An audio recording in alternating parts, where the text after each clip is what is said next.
So here's what we will do today. This is kind of a quick outline. We'll talk about just a few things about aging and particularly Asian Indian elderly in America. Second, we'll talk about a few common problems, but the intent of today is not to talk about all the health problems. It's impossible, right? I could talk about diabetes itself in the elderly for an hour or two, right? So that's not the intent. But we'll give you a quick snapshot of what's out there.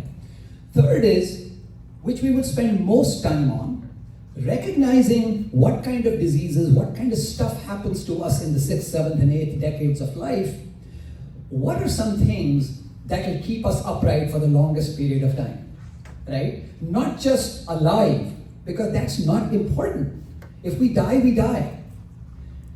That's not it. What's important is how can we stay healthy and as upright as we possibly can, right? So that's what we'll spend most of the talk on. And then what you will find is, the reason I've separated that out, diet and exercise, I separated them from all the other stuff that kind of was together in that optimizing health part, because they're so vital, they're so important. And that's something that all of us should probably that's why I plucked it out and we'll talk more about those. The next one, which I think one of you mentioned about, one of the biggest fears is, do I get funny in the head, right? Am I not able to make myself known, or worse still, I don't recognize anyone around me.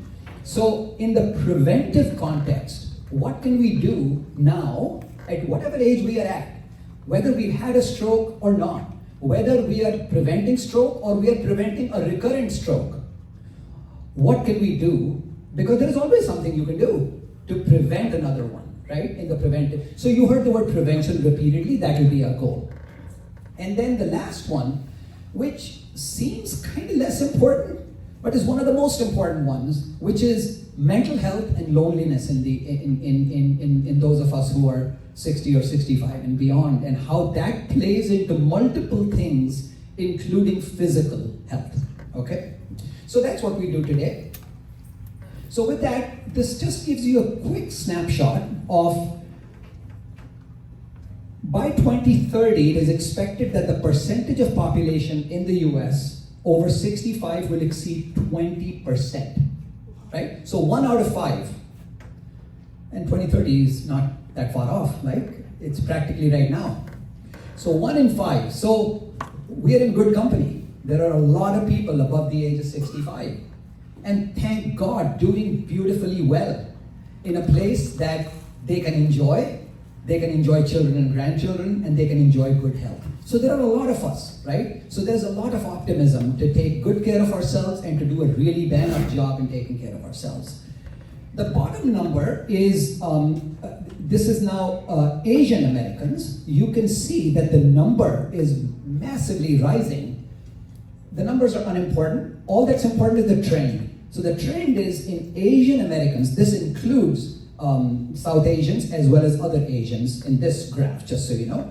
But the numbers are, so we are again, a lot of us are going to be, quote, together in this sandbox called, what we used to be called old age, but today is really the most fun part of our lives. I just started off with the notion that I'm having the best time in my life now. No kids' responsibilities, no hassles, no drama. I'm having a blast. I'm still physically well. As are many of you in this room. And this is the time we can really, really, really sort of get the best out of life and enjoy life the way it ought to be enjoyed. At our convenience, we can take care of our children and our grandchildren. If we don't feel like, we don't. When we want to be there, we can be there. When we don't, we just get out of there. We just come back to our homes, right? So that's the joy of this process. So there are a lot of us, many of us are doing quite well, and there's a lot to look forward to, right? So this gets us to, if you look at Indians, I'll now refer specifically to Asian Indians. If you now look at what constitutes people who are over 65 today, right? So there are two waves, if you will, of immigration. The first wave is, I'm sure several of you in this room who were in this, who back in the 60s and the 70s came to this country, made this home, and have lived here for decades. You're totally comfortable with your social surroundings. You're completely adapted to your social surroundings, and you are calling the shots in many ways, right? Now, yes, some of you may be sicker than others, and maybe kids are helping you or not. But by and large, you drive a car, you know the place better than anyone does, and you're totally comfortable with your social surroundings. Then there is a second group of us, which is wave 2. This began to happen late 80s, 90s. These were people who joined their adult children, came from India after they had retired, and they joined their adult children in the United States. These are folks like Renu and my mom, for example, right? These were people who joined us, and they're fundamentally very, very different than people who've been here since the 60s and the 70s, because they're inherently dependent on someone basically at home. They're dependent on someone, right? And secondly, they often do not drive, particularly women often do not drive a car. So the reason I make that distinction is some of these folks are more prone to depression, loneliness, and so on and so forth. So we have to draw this distinction between these two groups, right? So we'll talk more about this as we go further. Now let's get into common health problems. What kind of problems do we deal with as we grow older? This is not meant to be comprehensive. I'm just pointing these out to make a point, that's all. So I just rattle through them: arthritis, heart disease, cancer, things like pneumonia and respiratory diseases, Alzheimer's disease and dementia, thinning of the bones or osteoporosis, diabetes, influenza and pneumonia happens frequently, falls because we get more frail, we tend to fall more. Obesity, overweight, and by the same token, underweight or malnutrition happens as well. Depression, and something specific, shingles, because it causes a lot of pain, so it's mentioned up there. Now, it's not important to remember any of this. The important reason it's up there is when you look at these, you will find a whole bunch of things that fall in certain categories, and we'll get into that in just a minute. I give you another lens to look at this, where it's not like everything is on the chart, but only chronic diseases are on the chart, which is the next slide, which is this one. This gives you a little flavor, a quick flavor of how many things or how many chronic diseases are there and how common they are, right? So if you look, high blood pressure is one of the most common, 60%. 6 out of 10 of us will have high blood pressure. About half of us will have high cholesterol. Heart disease, 30% of us will have some form of heart disease, although most of us will die of heart disease, right? But in terms of incidence, that's what it is. And then, as you can see, the rest are kind of here: chronic lung disease, a whole bunch of other things. But high blood pressure, high cholesterol, arthritis, and heart disease are kind of up there. These are chronic diseases. They're all lifestyle diseases. They can all be modified. They can all be changed. There's a heck of a lot of control we have over all of them, okay? Now, when you've looked at these through these lenses, there is another lens I want to have you look at. When we grow older, what else happens? So one thing we said, we develop diseases. Just by statistical odds, we develop more diseases as we grow older. This slide shows one thing. Forget the big medical words. There's only one important thing in this slide I want you to focus on, which is, one is that multiple body systems begin to fail slowly, right? So similar to a car, and I'll draw that analogy a little later on, where after a while an older car begins to have engine issues, other issues, but there are ways to fix it and ways to prevent them. We'll get to that. So that's the top part of this, organ systems. The bottom part of this, if you see here, broadly it is called frailty. Frailty indicates that we slowly become quote unquote weaker, right? Weak bones, less muscles, and so on. The reason that's so important, and I'll keep coming back to this, and when we talk about prevention, is that we begin to lose muscle, lose bone, and so on, but there are many, many, many things we can do about it. Secondly, when we lose muscle and we lose bone, what happens? We're more prone to falling. And when we fall, guess what happens? We begin to get bed-bound more. That generates other problems like pneumonia and so on and so forth. And most importantly, it is one of the biggest risk factors for becoming dependent on people, other people, right? So think about it, it's also the biggest risk factor for dying, which we said we're not worried about, but we're worried about becoming dependent on others. So frailty gets dependence. So this concept, chronic disease is one, slowly body systems failing two, and frailty, us becoming weak slowly, number three. So just keep those in the back of your mind as we begin to then get into the highly optimistic parts of this talk, which is what do we do about all of this stuff, right? And like I said, this can be done at any age. The one word which I'm sure if you're members of AARP or other organizations, you should have heard of. If not, just by way of show of hands, have you heard of the word sarcopenia? How many? Well, okay, so only a handful. Good. So let me explain. What sarcopenia means, remember it's very simplistic. Sarcopenia means with aging, we begin to lose muscle. Simple, right? Muscle mass begins to go down. It's a straight process of aging.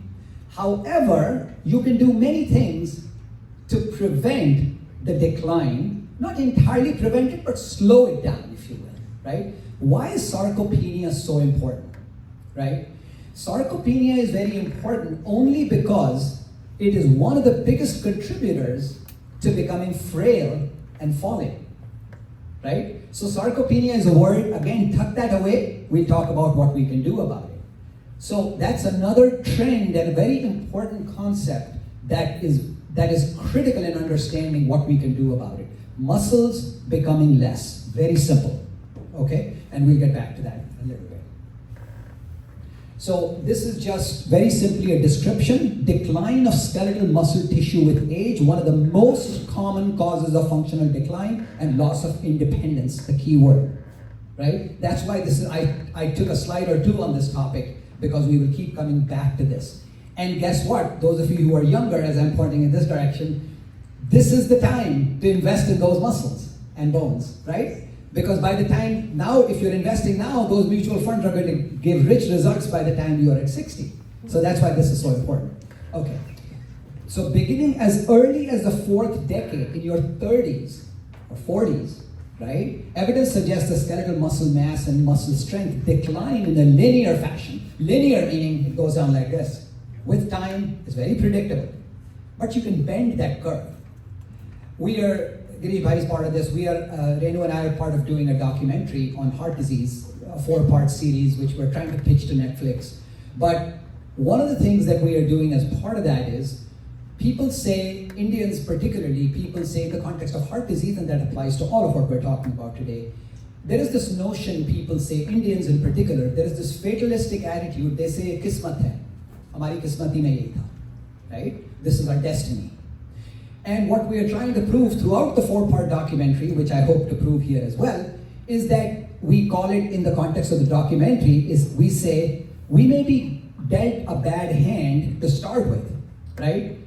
But 90% or more of that bad hand can be modified. So we say, haathon ki lakirein badli ja sakti hain, right? Modi ja sakti hain. So that is what we will talk about, how to change the destiny lines, and what can you do to change those destiny lines? What can you do to change sarcopenia? What can you do to prevent diabetes? And so on and so forth, right?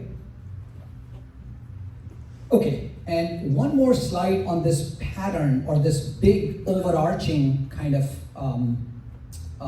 observation of things is here. So this you will see is less physical, more emotional and mental, which is top 3 social barriers to aging well in America. This has nothing to do with whether you're an Indian or you are white or you are brown or you're black. One is economic instability, which thankfully Asian Indians have less of a, no one is immune to that, but Asian Indians are generally better off. There is data to support that money has been less of an issue. Obviously, no one has unlimited resources. If we get to a nursing home setting and we may deplete our resources and so on, but we're generally okay with economic stability. The part that, and the third one is food insecurity, which again, we are not as prone to. Number 2, however, loneliness, we will keep coming back to, okay? Loneliness is something we're prone to, right? And to that end, when you look at, there are several articles that have been, this was as late as April of this year, where there is this study, someone from California, where one of the things they talk about is Asian Indian elders yearn for apnapan, or belonging, right? Which is true. When you talk to anyone, people will yearn for, quote, the good old times, being able to sit in front of, a fireplace chit-chatting, being able to sit with family all around you and be able to talk, right? The fondness with which we recall our childhood years, because that's how we grew up most of the time. And this is something that, while truly in the strictly,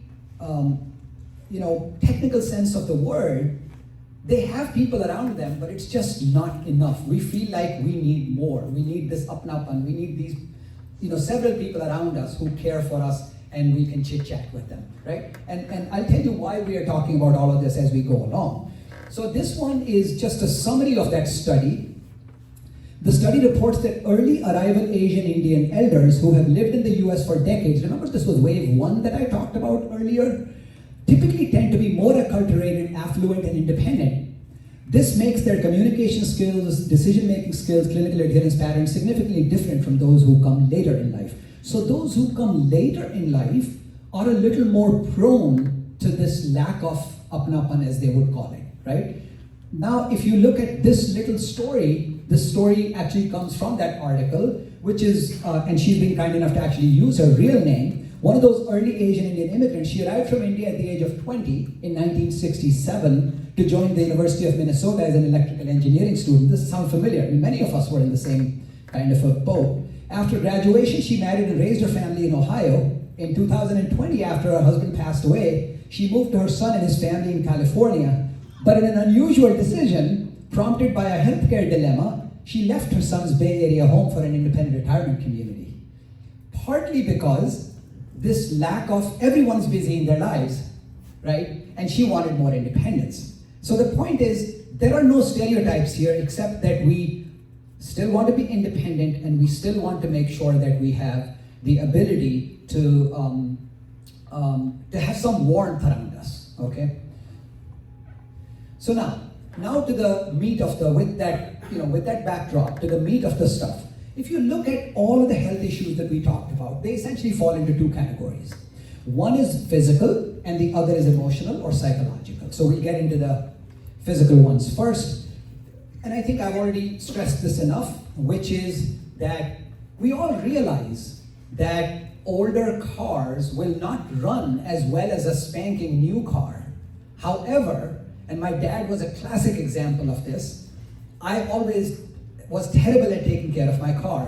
While my dad, he had an old Toyota Camry that he literally took care of like his child, right? And that thing, I forget, I think it was passed on even when he passed away. It was passed on to me, and then I gave it to someone else, one of my cousins, and he drove it to the ground till 220 or 250,000 miles or something.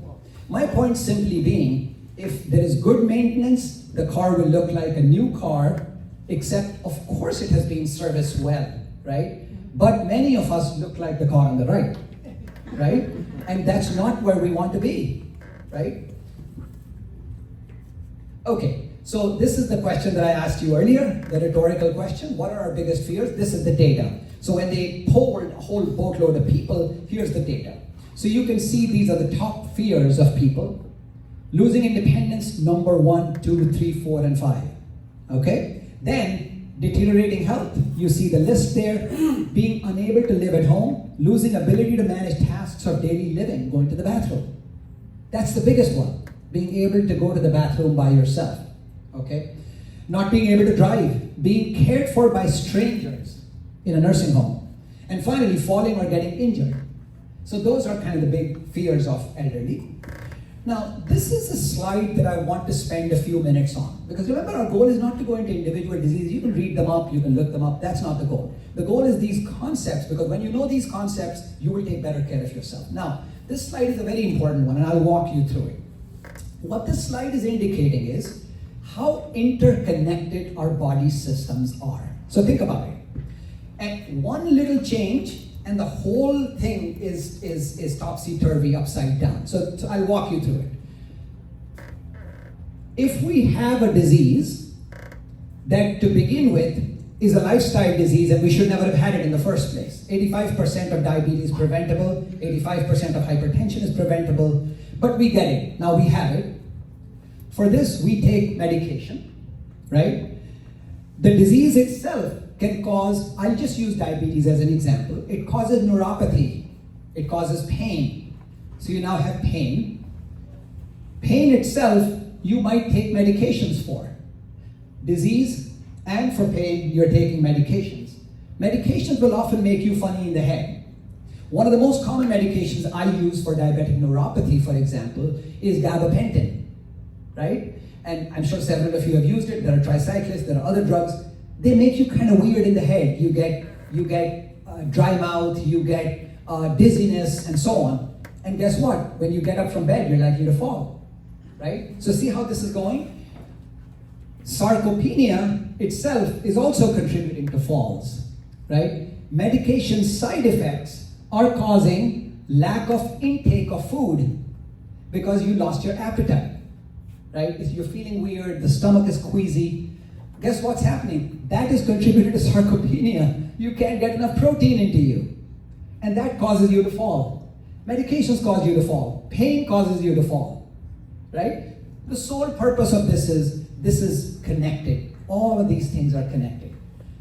The reverse is also true, which is in a perfect world, and doesn't happen, but in a perfect world, again pointing to that table, if you worked on, and I know none of you is overweight, but if you did, if you worked on your weight and if you have more visceral fat right now and you got rid of it, right? I've got rid of it now, but if you get rid of it, you will not, period, not get diabetes the vast majority of the time. There are always exceptions, 5%, 10%. Nothing is 100% in medicine.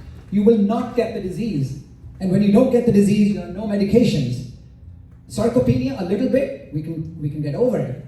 You are not going to fall because of medications or pain because you don't have the disease to begin with.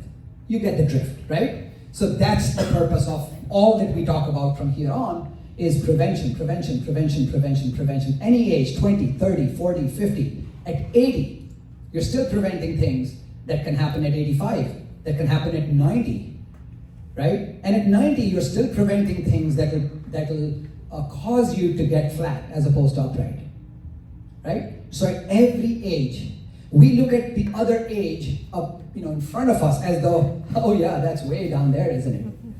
But the fact is, before you know, you're there, right? So that's a very critical slide, so think about that.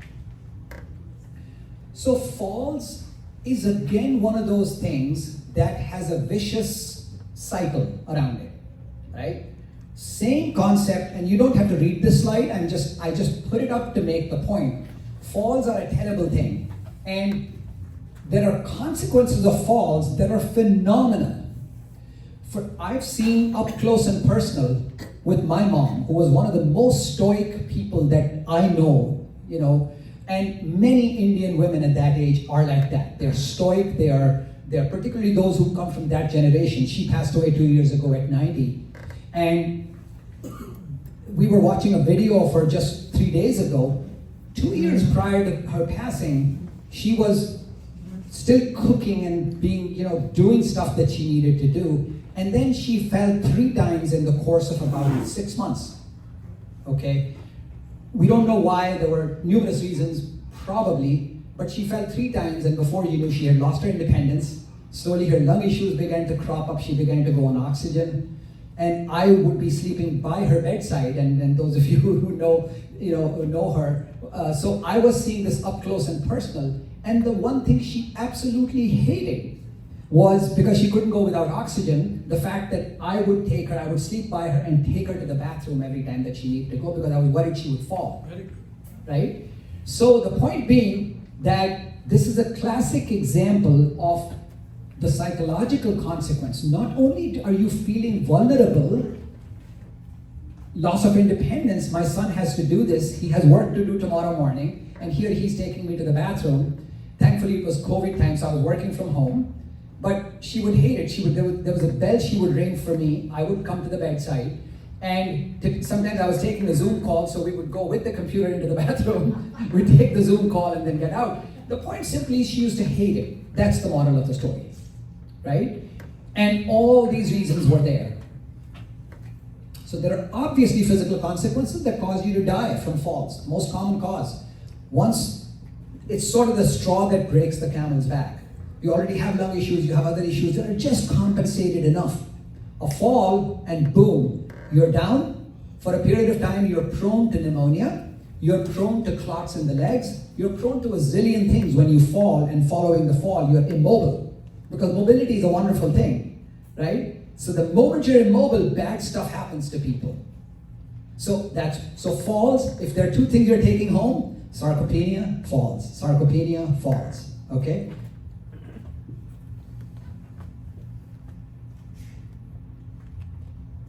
Okay, so now, what do? We made the case that we've got to do something to prevent this stuff, right? Because one bad thing leads to 5 other bad things.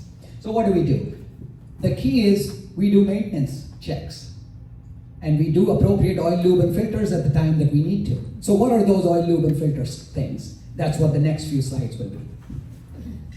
So we start with all the 3, physical, cognitive, and then we get into mental. Okay, so let's start with the physical stuff. In physical, we talk about these 5 buckets, right? And I'll start with the simpler ones, and then I'll go into the more kind of meaty ones, right? So the simpler ones this is like, for those of you, well actually many of you are in the same age group, you've known Jiffy Lube, right? Back in the day, it still exists, I think, 1 or 2 places are still. Used to have a 20-point checklist. They would check filters, they would check fluid levels, they would do all of that, right? So this is like a Jiffy Lube kind of a thing. So these 3 things, one is immunizations. Get them out of the way, don't think, just get them done. What are they? These are the 3 biggies. Influenza, you already know all of this, I'm just quickly recapping it for you. Some of you think, let me kind of skip this year. It'll cause me fever for 3 days. It might make me a little sick, this, that, and the other. Don't do that. This is one easy fix where you've checked a box and you're done, right? And with one little needle stick, a little pinprick, you've taken care of that risk almost completely. It's never 100%, but almost completely. Influenza shot once a year. Pneumococcal shot 1 time at age 65 or above. And the shingles shot 1 time, anytime after age 50, and certainly after age 60. Okay, not 1 shot, it's actually 2 shots of the shingles vaccine. One is at time 0, the second is 2 to 6 months after the first shot. Why is shingles shot? The first 2 you can understand. They'll prevent pneumonia, they'll prevent you from getting sick and going down, right? Why shingles? Remember that slide, we keep coming back to that? Shingles is a horrendously bad thing. The reason is not just bad as in it causes the disease, but some people get left with what's called post-herpetic neuralgia, or pain. And remember pain, why is that so important? Be on a medication. Medication will cause side effects, and you're likely to go down. That's why it's so important. That's why 1 pinprick, and you're done. You've taken the risk away. So these 3 things should be checkbox. Don't think about it. Don't let anyone tell you it's going to. Obviously talk to your doctor. If you have an immunocompromising illness or something, talk to your doctor. But get these out of the way. Don't think twice about it. So shingles vaccine, we'll spend a minute or 2. 50 or above is the current recommendation. Above 60 surely needs to be done. We've talked about this. Shingles is basically in India be called herpes, although in this country herpes has a different connotation. But in India, herpes zoster, which is what shingles is, which used to be referred to as herpes, in this country it's referred to as shingles. So basically you get a rash, typically in one side of the body along the nerve, okay? And as I said, the disease itself is less of a problem. 8 to 10 days, you can get better, but there are people who get left with the post-herpetic neuralgia. So there are 2 shots that are given for the shingles vaccine. One is given at time 0, the other is given 2 to 6 months after that. This is one vaccine, and I'll kind of forewarn you, I'm sure how many of you have had it? Love it. Thank you. That's wonderful. So you all know then, and you're done with it. You don't need it again. You're done. So the point is that for those of you who haven't seriously considered it, I've had it, and this is one vaccine that causes a little more side effects than others do. So I like to forewarn my patients to tell them, hey, listen, you might get 2 or 3 days of feeling some muscle aches and fever and all of that, but you know what? Absolutely go get it. Okay? So that's shingles.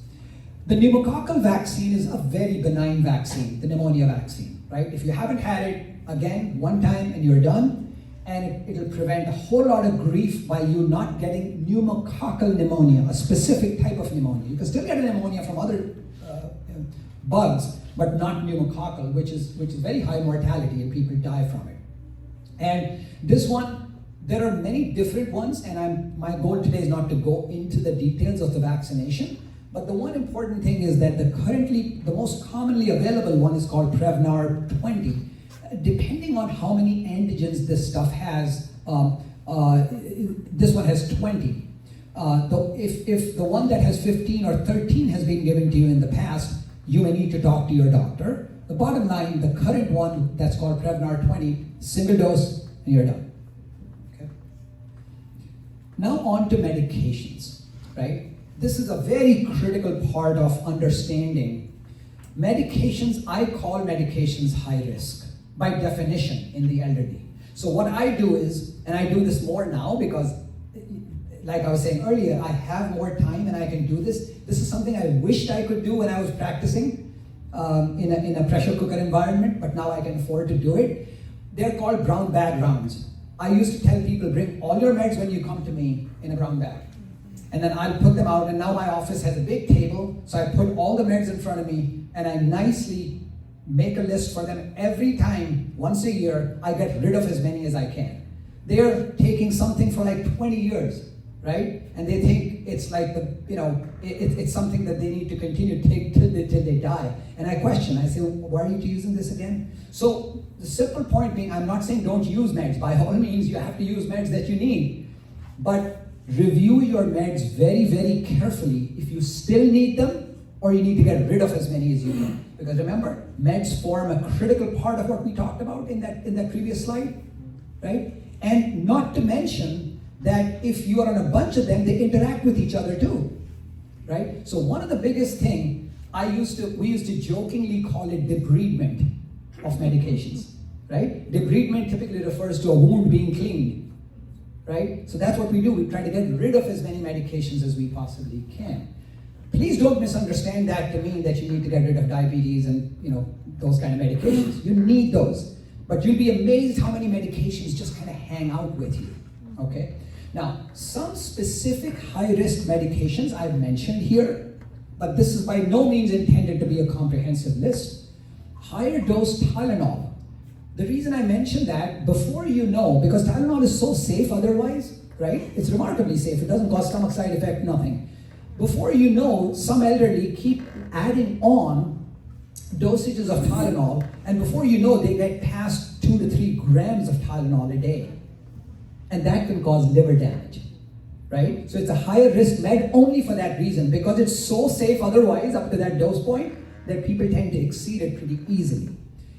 These are things that are the 4 that I like to always mention. Non-steroidal things like Motrin, ibuprofen, Aleve. These things cause, particularly in the elderly, have a very high propensity to cause stomach ulceration and bleeding.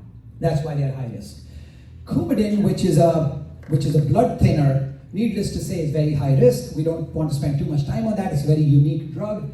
And things like diuretics, which make you pee a lot more. A lot of you, I'm sure, are on it, right?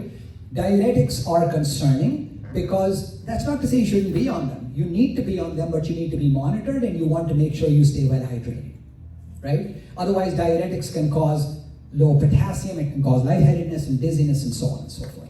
So again, the sole purpose of this is not to remember the drugs, but more importantly, to carefully look at what you are, and every X amount of time, review them, and if your doctor doesn't have the time, A, push them to do it, right? You are your best healthcare advocate, push them to do that. And secondly, if they're unable to do, look it up yourself and then ask the questions when you go to the doctor. Okay? So meds, immunization and meds. Now we get to, hang on, let me make sure. Yeah, so we get into diet a little bit, and when I'm using the word diet, I'll also throw in vitamins at the same time. Okay, so we talk about both together. So let's talk about diet a little bit. And I'll keep connecting these dots to the previous slide that I talked about. That's why I wanted you to keep that should be etched in your memory, that one slide, okay? So now, let's talk about diet. In the Indian diet, what is the single biggest problem that we have? We have it sort of backward. Low protein, high carb, high fat. Yes. All of the above, thank you. I need to give you a prize at the end. So absolutely, high carbs, chawal, you name it. A lot of, I come from North India where I grew up. I used to have a heap of rice with dal. A mountain of rice with dal, and then I have it with my hands. So that would be the favorite thing, right? So now I have about this much, half and half quinoa and white rice, because I still like the smell of white rice, right? But I've cut it down to the point where I've added quinoa to it. So the point being, high carbs, low protein. Now, carbs have other problems, but for right now, I'm going to fixate myself on protein, right? You all know the hassles with carbs and so on.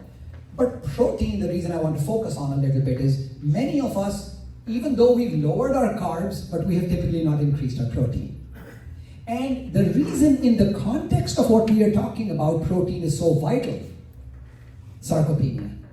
You want to make sure the protein gets to your muscles, right? So you need, and for those of you at that table, you need that protein now, right? So that you're investing in that mutual fund that you can draw from at age 60, right? So protein. So what do? We say, oh, dal has protein. Dal has lousy second-class protein, right? Yeah. So if you can't do, and you're a hardcore vegetarian, right? There are other ways to supplement protein. One is, almost everything is available these days that ranges from soya products to tofu to impossible meats. Some people hate the look of impossible stuff, and that's cool. Don't go there. If you hate all of the above, and you still want to do dal, right? That's cool too. What you then do is, you take some non-animal based protein by way of protein powders. There are whey protein powders, there are other powders that you could slowly begin a process. And talk to your doctor before you do that, but slowly begin to insert that as part of your dietary routine. So what Renu, my wife, does is I'm a meat eater, so I eat everything under the sun, so I have a lot of, chicken and other things. Not every day, but at least twice a week, I have, some more protein intake in that fashion. But what she does, because she's purely vegetarian, is in her milk in the morning with cereal, she'll throw in, and she's been increasing that slowly, because protein powders, I should say, can cause, for those of you who use them, cause a lot of constipation and difficulty with the GI tract sometimes. So you just have to go slow with a lot of fluids, right? So the bottom line is, figure out how to do it, but you've got to get those proteins in, right? That's my take-home message for seniors and for the young. That protein intake in our diet is a problem, and we need to increase it. Dr. Joshi, Yes. what's about complete Ensure? Yeah, so, and we'll get to all the questions in a little bit, but Ensure, good question. Ensure are things like Sustacal, Ensure, those kind of products. You have to look at their constitution. Each one is slightly different. The point I'm trying to make is, the intent of Ensure and products like that, the primary intent is to get caloric intake into you, which is good, nothing wrong with that. But they often rely, depending on the exact product, some can be up or down, they often rely on carbs to accomplish that, or sometimes fat to accomplish that. So look it up, and the good rule of thumb, right, is in the, well, in every age, but in the elderly particularly, 1 milligrams per kilo of body weight of protein every day, broadly. So you can look up the Sustacal, or I always encourage people, because there are so many products these days, you've just got to look at the label, right? But those products which are called supplements, they're often, I used to get them for our home, for our mom, for our dad, and so on. When you look at their constitution, in some instances there is a problem with diabetes, right? Because they have sugar. But there are always alternatives to the same product, they make them differently. So be in the habit of looking at the label. Some of them do not have adequate protein, but have more fat and more carbohydrate, which is intentional. Because, think about it, one gram of carbohydrate and 1 gram of protein gives you 4 calories, while 1 gram of fat gives you 9 calories, right? So the logic is, in these supplements, when they throw fat in it, which is a good thing, I'm not making it sound bad, when you throw fat, it's a very efficient way of getting calories into you. Because unlike people who are in their 20s and 30s putting on weight, there are people at 65, 70, or 75 who are losing weight and unable to put on weight. And that's the time you need these. You need that caloric concentration or density to kind of go into you. And the best density is fat, right? So that's the logic. So now on to vitamins, real quick. And this is the topic that people love to sort of talk about for days, right? Should I take this vitamin? Should I take that vitamin? So I'll give you the lowdown, and you've heard me say this a zillion times over the last 30 years, we grew up in India, and there is $1 billion industry around vitamins in this country, right? So it's not just us Indians, it's here, they're using vitamins like crazy. The biggest aisle in the supermarket is the vitamin aisle, right? And yet, there is no evidence that any of them work in a preventive context, with a handful of exceptions, which we will put up right now, okay? So the exceptions are the following, and now I'm referring to people above 65, okay? So the exceptions are listed here. The 3 vitamins that you need, that there is evidence, and we are now talking medical evidence, there is evidence that supplementation of these 3 are important in people above the age of 65. One is vitamin D, at least 800 international units of vitamin D. Typically, calcium goes with vitamin D. They kind of work synergistically for bones. 1,000 to 1,200 milligrams of calcium a day, and vitamin B12, 10 to 15 micrograms a day. That's all you need. Now, if you want to have others, be my guest, you'll pee them out, right? So when my son used to, when he was growing, he used to go to GNC and buy these expensive vitamins and all of that. And I'd say, you know what, that's like money going down the toilet. You can think about when you pee, just think about them. But the point is that there are unique situations where vitamins work, right? And I'm not about to say all of them are trash. If there's a deficiency, of course you need to give that vitamin. I'm talking in the regular preventive context. These are the 3 above the age of 65 that are actually needed, okay? And at this dosage. The reason I mentioned the dosage is when you look up the back, so I just use 2 of these. I'll use Centrum Silver and Citracal. Centrum Silver for adults over 50 will have, for example, vitamin D was 1,000 units. So it was right around 800, right? So that's vitamin D. Calcium was only 200, but vitamin B12 was, I think, 50 or something. So it had all the 3.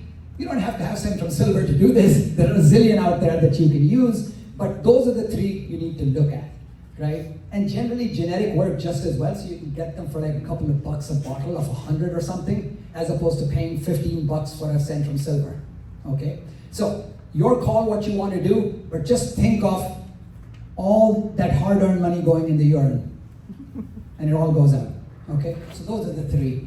Now, a couple of things about calcium real quick. One trick to being able to get enough calcium, other than milk, of course, milk and milk products, as you know, are good.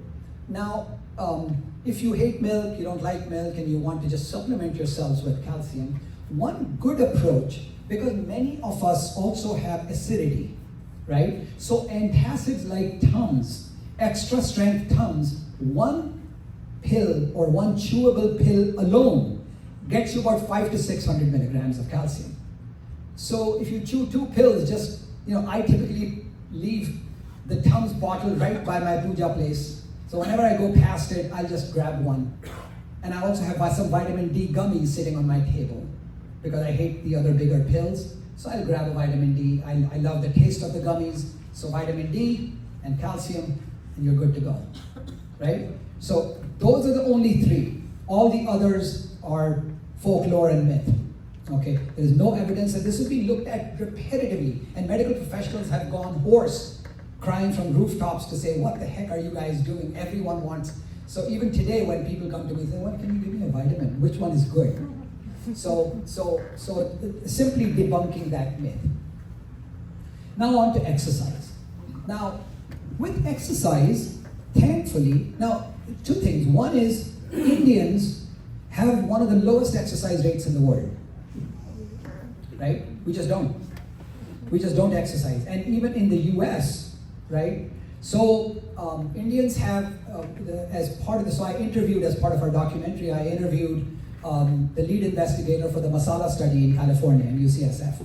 And their data over the since 2010, for the last 14 years, is indicating that compared to even any other ethnic group, Indians still have the lowest exercise rates, right? And the biggest influencer of exercise, positive influence on exercise among Indians, is their adult children. They are training them or teaching them to do more exercise and actually eating healthy too, right? So, on exercise, let's talk about what we need to do. The first one, I think you all probably know, right? Which is aerobic exercise. Aerobic exercise simply means that 30 minutes of moderate intensity exercise 5 days a week at least, for a minimum of 20 minutes, or a minimum, I should say, of 20 minutes of vigorous intensity activity 3 days a week, or some combination. So let me kind of walk you through this, right? So exercise, the best way to figure out, without measuring anything, without measuring heart rate, although you can, the simple way of figuring out if you're doing aerobic exercise, right? If you're brisk walking outside, or you're on a treadmill, without monitoring anything, you should not be able to have a meaningful conversation for more than 30 seconds or a minute. You should become short of breath. That's a good way to say you are aerobic, in the aerobic zone. This is what's called zone 2 aerobic exercise. And that's what is referred to here as moderate intensity exercise, right? Zone 2 exercise is a superb form of aerobic exercise, and I find that so I do zone 2 at a minimum 30 minutes every day. Occasionally this morning I ran about 45 minutes, and I'm able to monitor, so can all of you on your smartwatches and whatever these days. And if you do, very quickly, you can get about 65% of your maximum predicted heart rate. I can send you details about this. I didn't want to bore everyone with it. But if you want to get more specific, calculate your what's called maximum predicted heart rate, which is 220 minus age. So let's say if you are 60, in my case, if I'm 60, 220 minus 60 is what? 160? 160? So 65% of 160, whatever that comes to, it's probably be about 110, 115, somewhere there. That's what you need to get to if you're monitoring it. That's called zone 2. That's called moderate intensity. By the time you get to about 85%, that's called high intensity or HIIT, high intensity interval training or HIIT. So I do HIIT 1 or 2 times a week, and the rest I do moderate intensity. With HIIT, it's typically hard to go more than 10 minutes, and it's in pulses of 1 to 2 minutes, and then 1 to 2 minutes of rest, and then 1 to 2 minutes again, and so on. If you forget all of this, all I want you to do is to consider moderate intensity exercise where you can't have a meaningful conversation, either brisk walking or anything similar to that, for about 30 minutes a day. Now, a big question asked is, I have bad knees. So you talk about exercise, what am I going to do, right? I have bad knees. So almost everything these days has an answer, right? There is a mechanism to be able to get your heart rate up. So there is practically no excuse. So I'll give you an example. With knees, if you are a member of any gym, with knees, there are numerous other ways to be able to exercise the upper torso. So for example, even an elliptical is very, very helpful. Or a stationary bike, there are other mechanisms where you can only use the hands, as an example. There are rowing machines. There are other mechanisms where if your knees are bothering you, you can do those, right? If none of that is an option for you, right, attempt to slowly get yourself to walk, particularly if the weather is good outside. That is the best way, right, to be able to be out there, particularly if you're with a partner, with a buddy, right? If you're able to walk every day, approximately even 20 minutes, try to walk as fast as you can so you are just getting slightly short-winded. You're probably in zone 2 already. So no high-tech equipment, nothing. Just that will be good enough, but do it every single day, right? 20 minutes at a minimum every single day. And for those of you at that table, those 20 minutes are the most effective way of getting rid of visceral fat. So zone 2 exercise is one of the most powerful ways of getting rid of visceral fat, okay? More than even high intensity, okay? So, and it's dose dependent. The more you do, the more visceral fat you'll get rid of, right? And you can get away with more eating, slightly more eating. So that's aerobic exercise. Now, several of us have kind of figured out, hey, that's important. And even if you're not doing it, you know that you're supposed to do it. But the part that we frequently don't do, because we never kind of trained with it and never thought about it that way, is the second one, which is strength training. And the reason this is so important is, this is what prevents sarcopenia. Developing those muscles. I'm terrible at it even today. So I'll get my meditation done, and I'll get my zone 2 done. But then when it comes to lifting weights, I begin to kind of think about it twice, right? So strength training, simple weights, any age. If you're 80, you're 85, you're 90, you should still be doing some strength training, okay? So absolutely critical.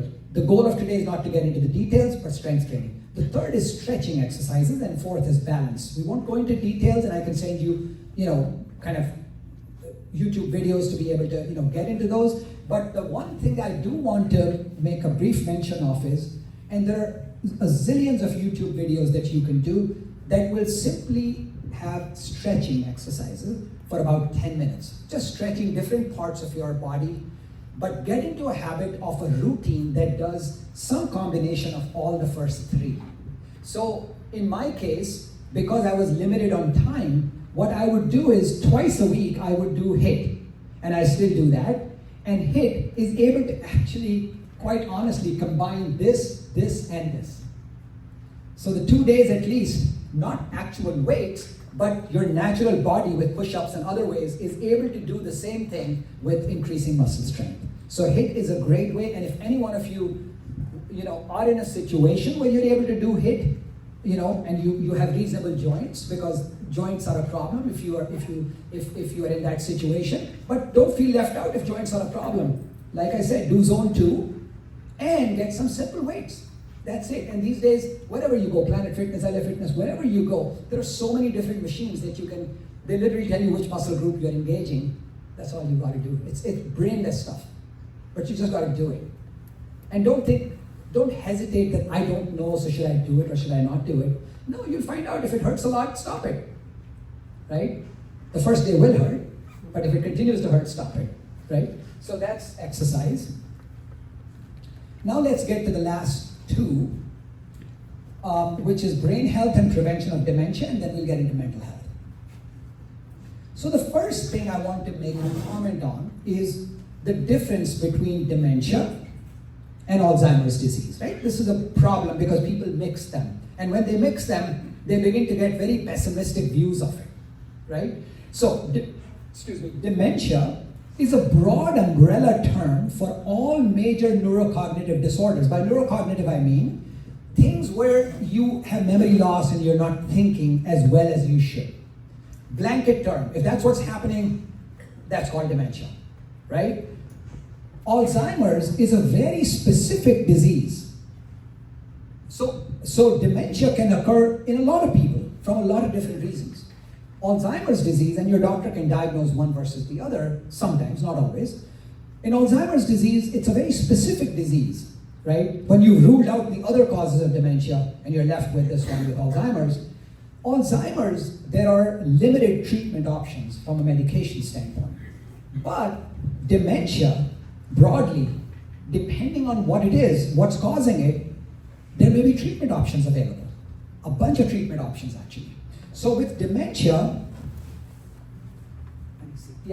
so 40% of dementia, approximately half of it, is attributed to 12 modifiable risks. So again, back to that table, if you want to prevent getting funny in the head at 60, these are the things you need to work on now.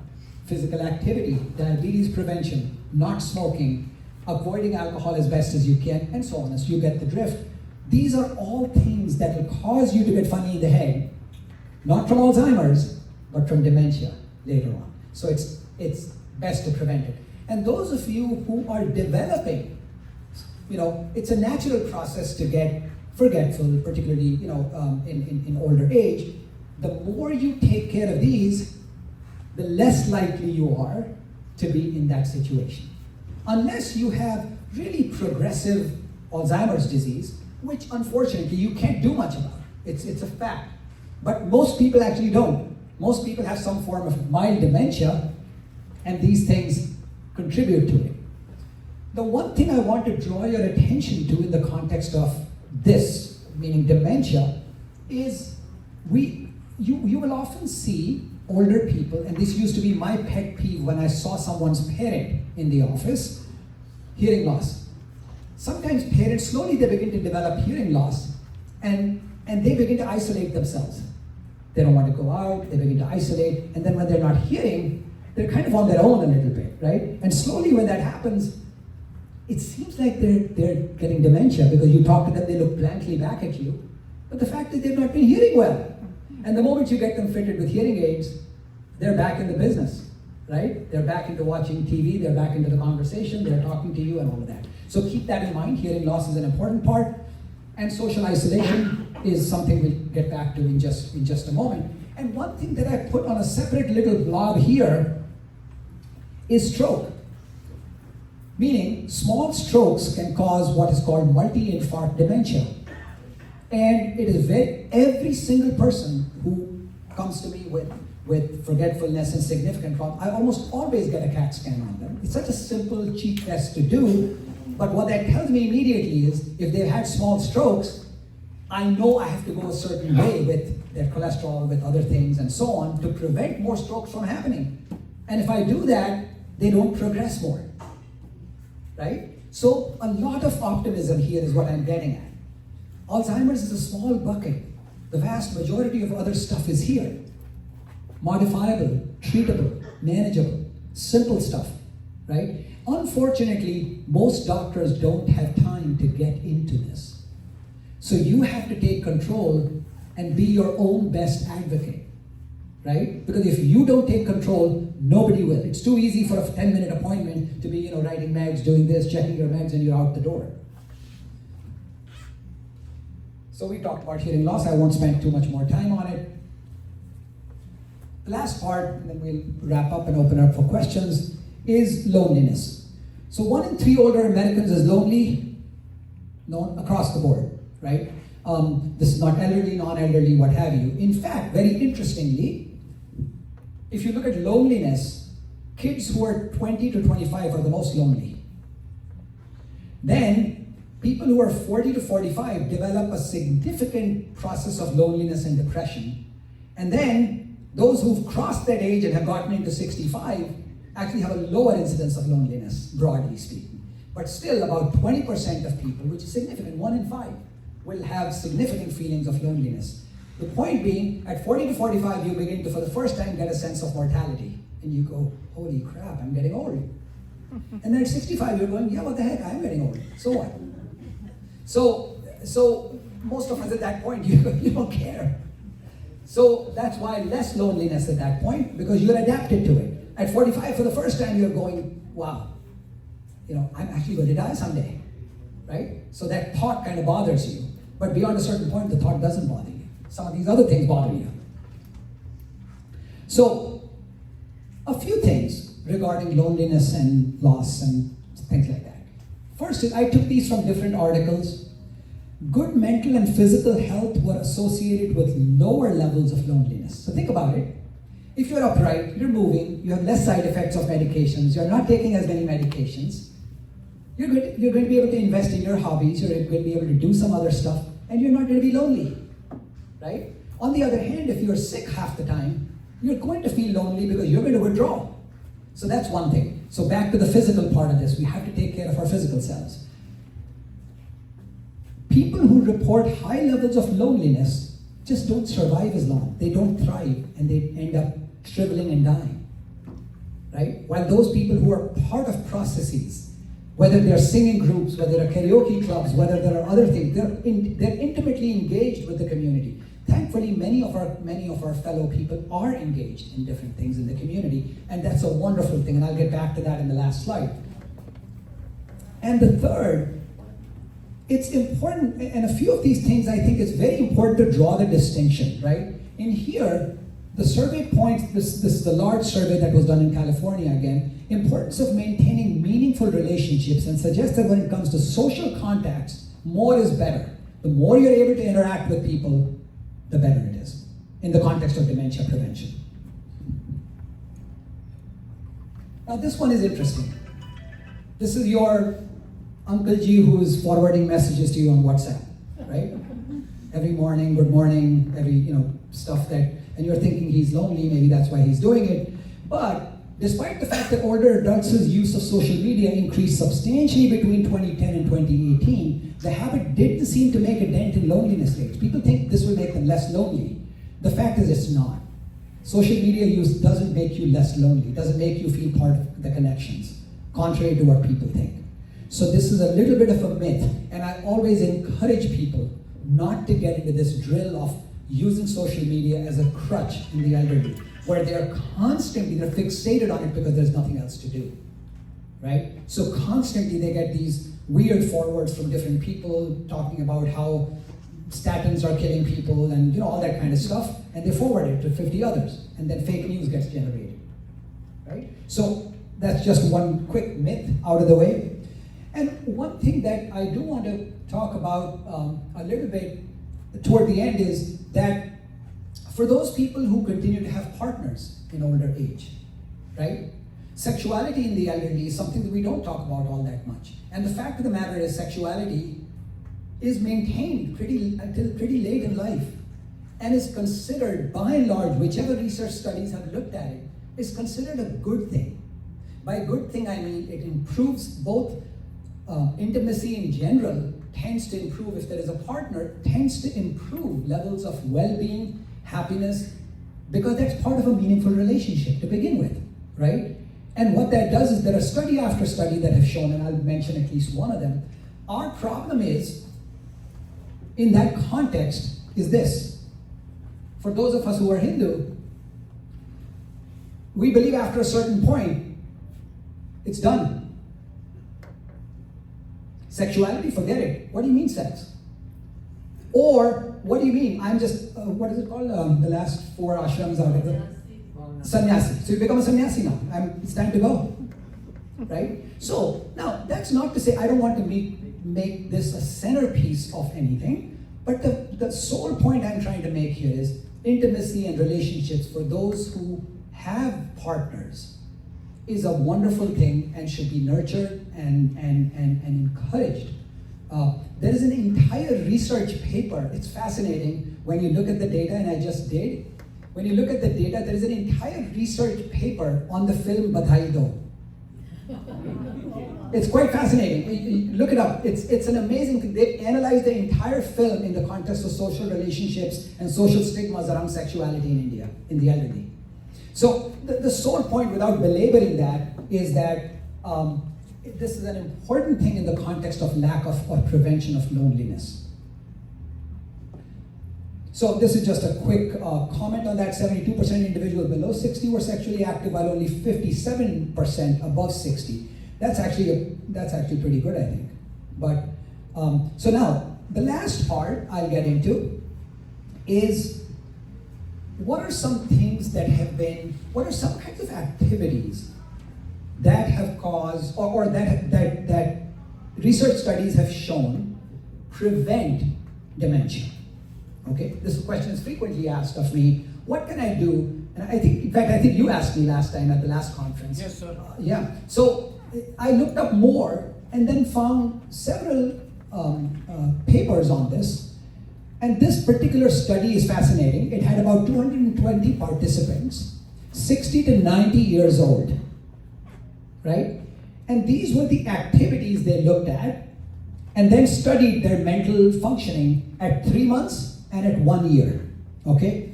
So the first group did digital photography and complex photo editing. They were taught this, right? Second did quilting using a computerized sewing machine. The third group did a combination of photography and quilting. The fourth group did what Anandam does and all of that, right? Taking them out to fun trips out in a bus. Director-led activities, field trips and concerts. So you go out to New York, you watch a concert, have a good time. Nothing wrong with that, that's cool. Fifth one, crossword puzzles and classical music, and sixth one, nothing in particular, right? So they looked at these, you would have guessed it, the two that are in yellow are the ones that had the best outcomes in terms of memory increase. One was digital photography and complex photo editing and photography and quilting. Why is that?